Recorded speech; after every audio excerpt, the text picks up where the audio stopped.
Welcome, welcome, welcome. Good morning, good afternoon, and good evening. And thank you guys for joining us once again for the 9 innings Q2 extra innings update hosted by Kevin Thompson, founder and CEO of 9 Innings Capital Group. The extra innings update is strictly for you, for our clients, and for the people that want to get our 3 E's, to get educated, empowered, and engaged. And that's what we're here to do today.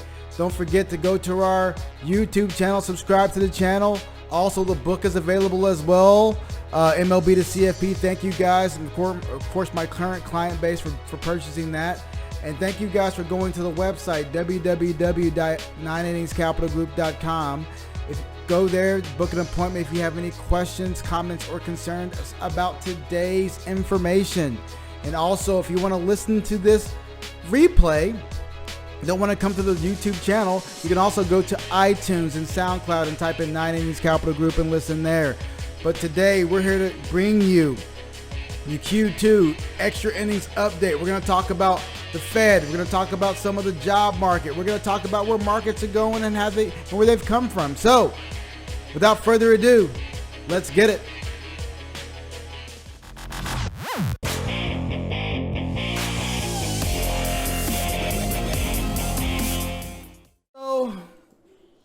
Let's start here, and it's very, very important to see exactly who we're working with. Of course, I'm a big fan of JP Morgan, Guide to the Markets. Thank you, Jason Doty, and you guys over there at JP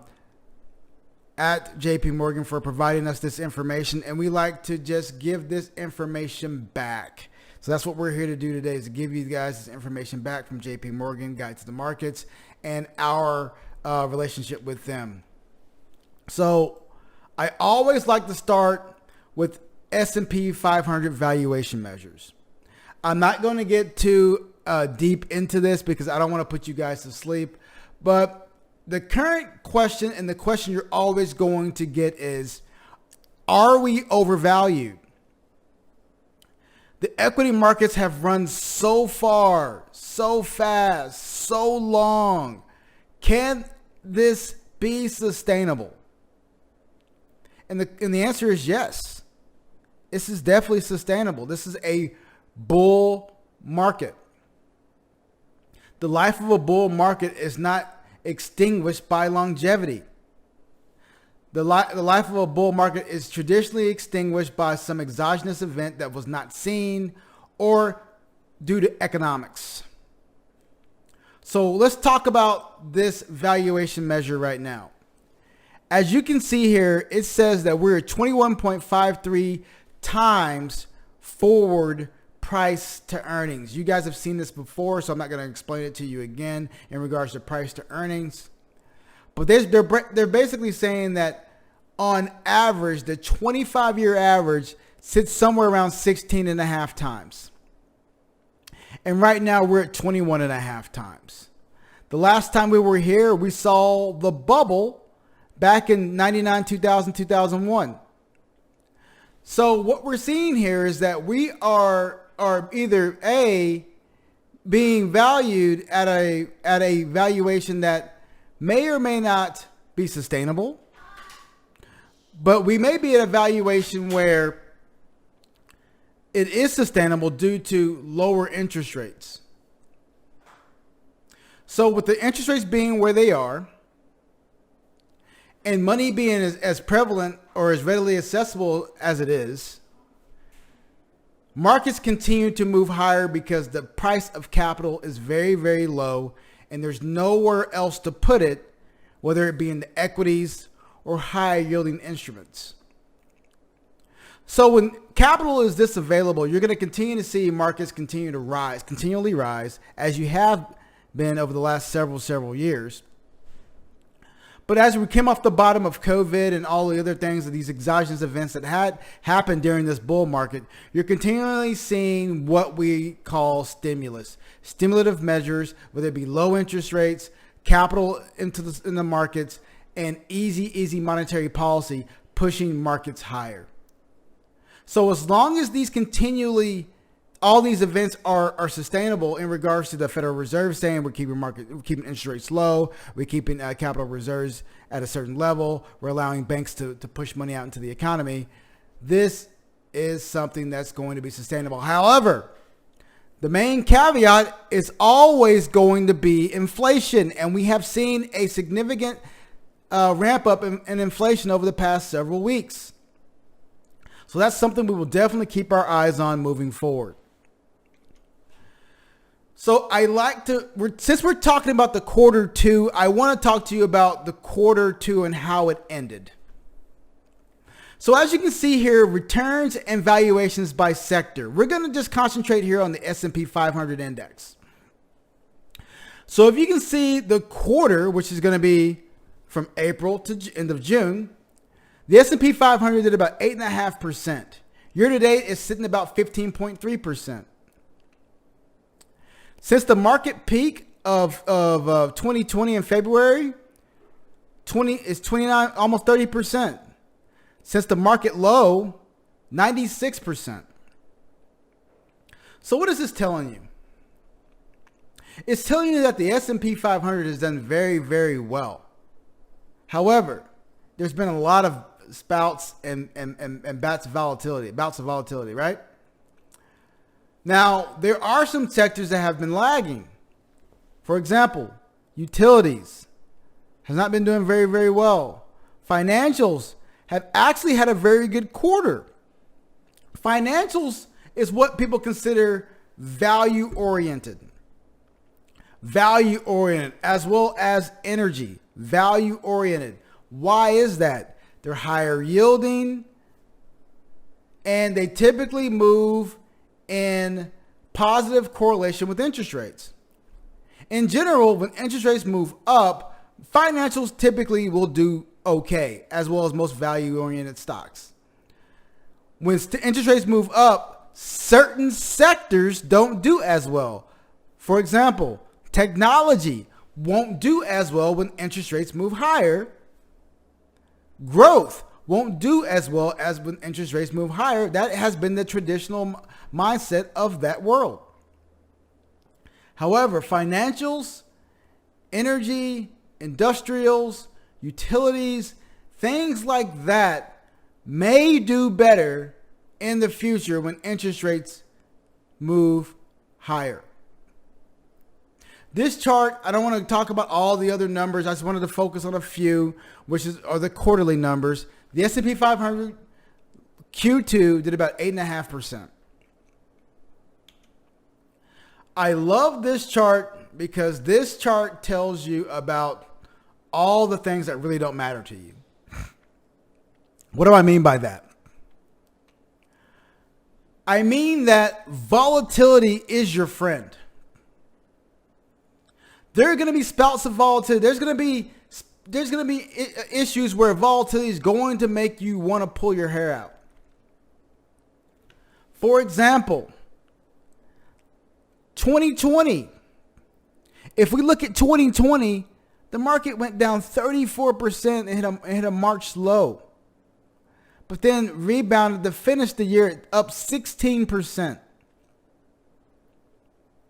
This year alone, we haven't had a lot of volatility. One little quick spat of volatility earlier in the year. But other than that, there has been very little volatility this year. The market is up about 14 to 15% year to date. And as you can see, because you guys know I can probably look at this chart and tell you this in my sleep. 31 of 41 years have been positive. So we're not necessarily that concerned with the day in and day out. We're not concerned with the CNBCs and the Fox News is telling us that certain stocks and certain sectors are being sold off because of what reason. And maybe it's because of Saudi Arabia or UAE or is it Russia or is it Saudi or whatever country may be it. It doesn't matter because we know that over the long term, what happens? Positive returns generally. 75% of the time, you've had positive returns since 1980. This is a very, very important chart, and it's indicative of what we're going through. On the left-hand side, you're talking about jobs. Total non-farm job openings. If you talk to a business owner, you're hearing that they are having trouble filling job positions. And that is multifaceted. One reason is because there is a lot of stimulative measures in our economy. There is a lot of additional unemployment benefits.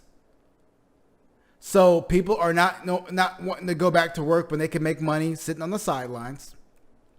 Once those unemployment benefits run out, they may start seeing an influx of people come back into the workforce, which you have seen since the end of June.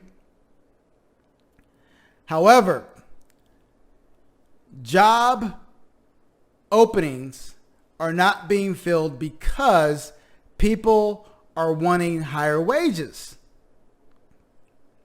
So business owners are going to have to pay up for employees. But that's kind of intuitive because we have a huge supply of labor, right? We have a huge supply of labor. Yes, the supply is there. The demand is there as well because we are demanding to get these jobs filled. And there's a bunch of people out there that want to get filled, but there's not a lot of takers. There's not a lot of takers. So the people that you're going to get are going to either be highly skilled, demanding higher wages, or people that you're going to have to consistently turn over in your business. So on the left-hand side here, you're seeing that total non-farm job openings, seasonally adjusted per 1,000, 9,286 as of April 2021. Small business jobs report in the top right, showing it's hard to fill. 48% of firms with one or more jobs unable to fill. 48%. On the bottom hand chart, consumer confidence survey about the labor market, 93%. Jobs plentiful minus jobs hard to get, plus 50%. So it's basically telling you that there's a lot of jobs out there, but there's very few takers of these jobs. And that is due to unemployment benefits, stimulative measures by the government, people who aren't going back to work because of child care. There's a lot of things. And one thing that was absolutely huge, especially last year, was the fact that people couldn't go back to work because of the fact they had to stay home with their kids. And now the people that are trying to fill these jobs, guess what they're doing? They're saying, if you're not going to allow me to stay home and work from home, which I did last year, I'm going to go somewhere else. And that's exactly what you're seeing. People are realizing that they can stay home and do their job comfortably from home, and there's no need to go back to the workforce in a capacity where they're in traffic all day, they're away from their family, they have lesser work-life balance. They're wanting that freedom which home brings, and they're willing to quit their jobs and find that job that's willing to give them what they want. And finally, we have come to a crossroads. The crossroads is Saudi Arabia and UAE. What's going to happen here? You guys just read this yesterday. They are at a crossroads with the OPEC meeting. Some people want to increase production, others do not. Saudi Arabia and UAE cannot agree on a compromise. So you've seen oil prices kind of getting very volatile really quickly. So these charts here are showing you, this is focused on the right-hand chart today. As of June 30th, we had a $73 a barrel oil from West Texas Intermediate. Most of you know that the rest of the world is priced on Brent crude. Here in the United States, we're priced on WTI. Now, if OPEC cannot agree to something, I don't really know what that actually means moving forward, Well, what it does mean is that if there's not an agreement, then something has to give, which is uncertainty. And the market doesn't like uncertainty, and prices prices will react to uncertainty very rapidly, whether it be up over $80 a barrel or $90 a barrel or below $60 a barrel. It gets very volatile very quickly, and no one wants the price volatility in the oil space, especially when your economy is 70+% of revenue coming from that commodity. And there's a lot of countries in that space. There's a lot of countries that have an economy that's based on oil, that if oil prices move rapidly in one direction or the other, it will greatly impact their overall economy. India, Russia. So it's very important to watch these markets moving forward, because as you guys all know, what has happened over the past several weeks, your price at the pump has kind of moved up. Price at the pump is I think it's probably roughly near $3. $2.80, $2.70, depending if you're unleaded or premium. But yes, it's at or near $2.80 to $3. It's creeping up to that $4 range. Who knows where it's going to be? And finally, cash is still returning nothing. So I'm a big proponent. Most of you guys know that I'm a big proponent of having some cash in savings and or checking just to cover the what ifs. The question is, how much cash is enough? As you guys all know, our philosophy here at Innings Capital Group is that we want to have 6 to 9 months of our income in cash or cash equivalents. And we want to have the rest of that either invested or placed in other buckets where you have maybe a little bit longer time to access. Why is that? As you can see here, in a $100,000 savings account, you're going to get currently about a little over $1,000 a year. $1,000 a year in return on your investment. But as you can see here, currently this year, it says $80. Income generated on a $100,000 savings account in 2021 is $80. $80. Income needed to beat the education inflation, which is in gold there, 1,045. Income needed to beat inflation in general, as you can see here, $3,795. So you have all of these impediments here, whether it be education inflation, regular inflation, or the current medical care inflation, but you're basically putting money in your savings account and getting $80. Contact Innings Capital Group to figure out what is an alternative to just savings if you have more than that 6 to 9 months of income sitting inside of a savings account. We are here to help you beat that number. We are here to help you offset those costs, offset inflation inside of your cash account. Thank you guys once again. We appreciate your time. We appreciate your loyalty and patience with us. We love the fact that you're here with us to just be educated, empowered, and engaged. And thank you guys for that. Thank you guys for listening to the Extra Innings Monthly Market Recap here with Innings Capital Group, hosted by Kevin Thompson. We appreciate it. Q3 is right around the corner. Actually, Q3 has just started, so we are here.